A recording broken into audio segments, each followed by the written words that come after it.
बिस्मिल्लाहिर्रहमानिर्रहीम, अस्सलाम वालेकुम नाज़रीन, आप देख रहे हैं MY के न्यूज़। मैं हूं नदीम खालिद। लाहौर बार के इलेक्शन का जो गहमा गहमी है वो अरूज पर है और इस वक्त भी पोलिंग का अमल जारी है। हमारे साथ खुर्रम लतीफ़ कोसा साहब मौजूद है। सर, सबसे पहले ये बताइएगा आज किसके नाम आपकी सपोर्ट है और इसकी क्या वजह है? बिस्मिल्लाहिर्रहमानिर्रहीम, मुबश्शिर रहमान हमारे उम्मीदवार हैं और क्योंकि इनका बार के अंदर एक अनब्लेमिश्ड कैरियर है, इनका माजी सबके सामने है, ये मेंबर बार काउंसिल हैं, इन पे कोई एक उंगली भी नहीं उठा सकता कि इन्होंने कभी किसी जज से या कोई करप्शन की हो या ये किसी और तरीके से किसी ऐसी बात में मुलव्वस हों। ये हमेशा वकला के साथ खड़े रहे हैं, वकला कॉज के लिए खड़े रहे हैं, आइन की बहाली के लिए, आइन की मजबूती के लिए इन्होंने जितना काम किया है, जितनी काविश की है, और एक मेहनती वकील हैं और एक बहुत अच्छे नफीस इंसान हैं।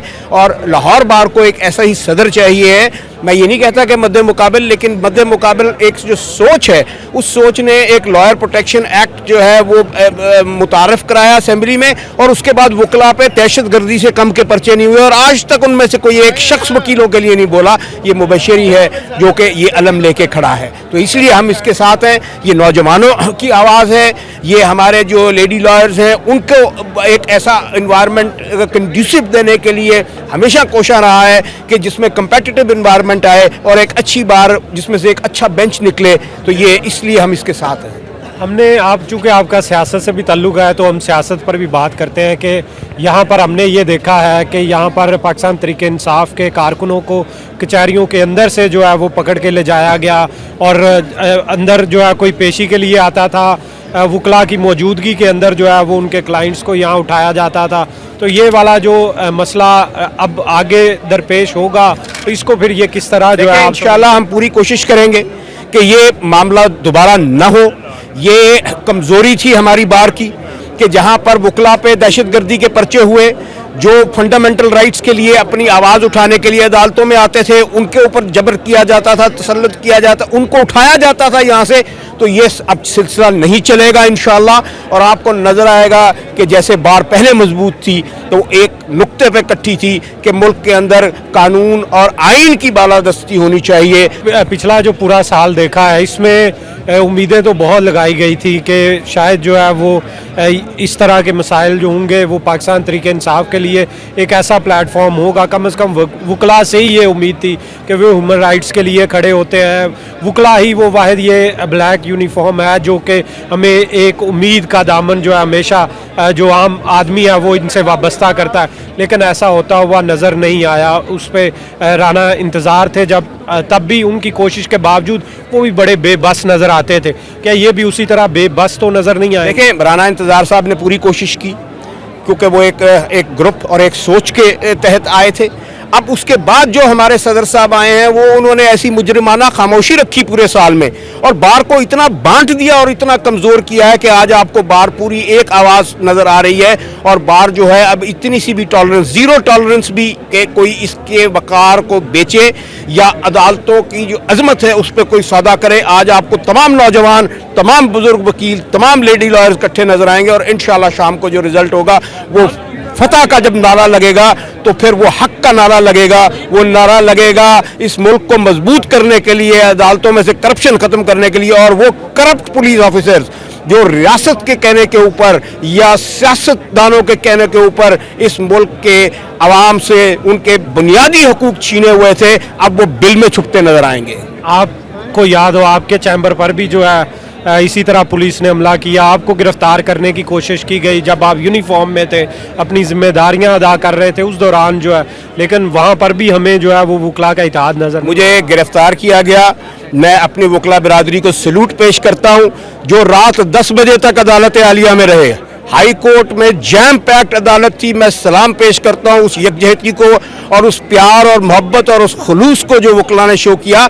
आप देखिए ज़रा वो रील कि किस तरीके से एक इतने वकील थे और रात 10 बजे तक सर्दी में उन्होंने फैसले का इंतज़ार किया। और मैं सलाम पेश करता हूँ हाई कोर्ट को भी कि जिसने वो फैसला दिया और उसको रद्दी की टोकरी में फेंक दिया FIR को, जो कि इस्टेब्लिशमेंट समझ रही थी या हुकूमत वक्त समझ रही थी कि एक दहशत गर्दी की FIR काट के मुझ पर बरामदगी डाल के एक वायरलेस सेट की وہ کسی طریقے سے انصاف اور حق کو خاموش کر دیں گے. انصاف اور حق کو کبھی خاموش نہیں کیا جا سکتا. بہت شکریہ سر آپ کے. ہمارے ساتھ خرم لطیف کھوسہ صاحب موجود تھے. آپ نے جانا آج جو ہے وہ الیکشن کے موقع پر ان کے کیا خیالات تھے. مزید بھی امیدوار ہیں, ان سے بات کرنے کی کوشش کرتے ہیں. آئیے میرے ساتھ. اس وقت صدر کے امیدوار عرفان حیات باجوہ صاحب ہمارے ساتھ موجود ہیں.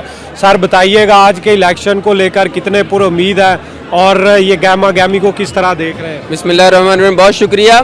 آج لاہور بار ایسوسی ایشن میں چونکہ 11/1/2025 کا دن الیکشن ڈے ہے, آپ نے دیکھا کہ یہاں پہ دوستوں نے بڑی کثیر تعداد میں شرکت کی, اور یہ ایک ایسا ڈیموکریٹک پروسیس ہے کہ جس کے ذریعے پھر قیادت جو ہے وکلا کی وہ چنی جاتی ہے. ہم نے بطور صدر امیدوار اپنا جو الیکشن اناؤنس کیا اللہ تبارک و تعالیٰ کے بھروسے پہ اور اپنے پروفیشنل دوستوں کی کمٹمنٹ کے ساتھ. میں یہ سمجھتا ہوں کہ ہم نے انشاءاللہ تعالیٰ ایک اچھے نظریے کے ساتھ اس کا آغاز کیا کہ بار کے اندر روسٹم کی وکالت پروموٹ ہو, ایک بہترین جوڈیشل سسٹم کے اندر بینچ اور بار کا ایک آپس کا رشتہ استوار ہو کہ پبلک ایٹ لارج کے لیے انشاءاللہ تعالیٰ انصاف کی فراہمی یقینی ہو. ہر وہ مظلوم چاہے کوئی شخص ہو یا کوئی پارٹی, جس کے ساتھ بھی ظلم ہو اس کے ساتھ بار کھڑی ہو اور اپنا کردار جو ہے وہ مثبت انداز میں ادا کرے. سر ملکی حالات جو ہیں وہ بھی آپ کے سامنے ہیں, اور خاص طور پر وکلا کے مسائل بھی ہم پچھلے 1-2 سال سے جو دیکھ رہے ہیں وکیلوں کو, چاہے وہ کچہریوں کو جو ہے وہ لاہور سے باہر شفٹ کرنے کا معاملہ یا اس طرح کے دوسرے مسائل, بہت سارے مسائل, ان کو کس طرح آپ جو ہے اس الیکشن میں ایڈریس کریں گے؟ اور اگر آج آپ جو ہے الیکشن کے بعد منتخب ہو جاتے ہیں تو کیا عزم ہے آپ کا؟ میں اس میں آپ کے چینل کی وساطت سے یہ بتاؤں گا کہ جب انہوں نے ماڈل ٹاؤن کورٹس میں سول ڈویژن کے نام پہ وہ نوٹیفیکیشن جاری کیا, I am at president member Punjab bar council, اور میں پہلا شخص تھا کہ جس نے اس کو کنڈیم کیا کہ یہ ایک ڈس آنیسٹ نوٹیفیکیشن ہے. ہم یہ نہیں کہتے کہ ماڈل ٹاؤن کے وکلا جو ہیں ان کو اس حوالے سے کوئی پرابلم ہوگی. یہ ایک پورا جوڈیشل سسٹم لاہور کا جو ہے انہوں نے ڈسٹرب کیا. ہماری یہ کوشش بھی اور ڈیمانڈ بھی کہ ایک جوڈیشل کمپلیکس بنے, اس کے اندر تمام کورٹس جو ہیں ان کو بھی بنایا جائے اور اس کے ساتھ ساتھ وکلا کے لیے چیمبرز بھی بنے, تاکہ ایک بہترین جوڈیشل سسٹم جو ہے وہ لاہور کے اندر جن کو بھی مسائل پیش ہوں ان کے لیے وہ داد رسی کے لیے میسر آ سکے. وکلا کی آج بڑی تعداد جو ہے وہ یہ ایک ایسا دن ہوتا ہے وکیلوں کے لیے بھی, خاص طور پہ الیکشن کا, جب سارے وکلا جو ہے وہ یہاں پر آتے ہیں. یہ ایک فیسٹیول کی طرح بھی منایا جاتا ہے ہر سال. تو آپ اس فیسٹیول کے حوالے سے, اس کے انتظامات کے حوالے سے کیا سمجھتے ہیں کہ اس میں مزید بہتری کیا لائی جا سکتی ہے؟ میں یہ سمجھتا ہوں کہ آج جس طرح انہوں نے ارینجمنٹس کیے ہیں, میں چیئرمین الیکشن بورڈ کو مبارکباد پیش کرتا ہوں. اور اس پورے سال میں چیئرمین الیکشن بورڈ نے بڑے احسن اقدامات کیے. بہت ساری اناؤنسمنٹ یا بہت ساری کمپین جو عدالتی پریمسز سے باہر سی اس کو روکا گیا, اور بڑی حد تک اس پہ وہ کامیاب بھی ہوئے. آج کے دن میں بھی جتنے خوبصورت انتظام ہیں, ابھی تک نہ کوئی کمپلینٹ ہے کہ کسی بوتھ سے کسی قسم کی کسی نے زیادتی کی یا کسی کے حوالے سے ایسا کوئی عنصر سامنے آیا. باہر کمپین ہر جو کینڈیڈیٹ ہے اور اس کے سپورٹرز کر رہے ہیں, اور میں سمجھتا ہوں کہ آج کا انتظام جو ہے وہ بڑا ایکسیلنٹ اور بہترین ہے. انشاءاللہ یہ بہتر رزلٹ کے ساتھ ہوگا. بہت شکریہ سر. ہمارے ساتھ عرفان حیات باجوہ صاحب موجود تھے. آپ جو ہے وہ اس وقت دیکھ سکتے ہیں کہ یہاں پر جو ہے وہ گہما گہمی عروج پر ہے, اور وکلا کی ایک بڑی تعداد جو ہے وہ یہاں پر آج اپنا ووٹ کاسٹ کرنے جو ہے یہاں پہنچی ہوئی ہے.